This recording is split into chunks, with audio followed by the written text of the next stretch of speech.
Hi everyone, welcome to my channel. Today recipe multigrain idli. Multigrain idli ఎలా చేసుకోవాలో చూద్దాం. 1 cup మినపప్పు తీసుకోవాలి. దాంతోపాటు 2 కప్పులు రవ్వ తీసుకొని రెండింటిని శుభ్రంగా కడిగి వాటర్లో 8 గంటల పాటు నాననివ్వాలి.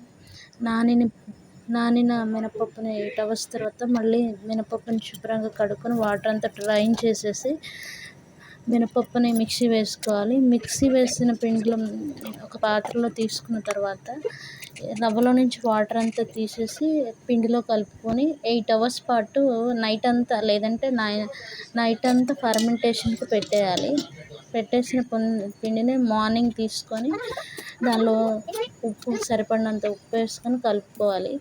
తర్వాత గ్యాస్ వెలిగించి ఇడ్లీ పాత్రలో వాటర్ పోసి పెట్టుకొని ఇడ్లీ పాత్రకి రేకులకి నూనె కానీ నెయ్యి కానీ పోసుకొని ఇడ్లీ వేసుకొని 15 to 20 మినిట్స్ మధ్యలో ఉడికించుకొని వేడి ఇడ్లీ ప్లేట్లో తీసుకొని సాంబార్తో కానీ చట్నీతో కానీ బాగుంటుంది. Thank you for watching. Subscribe.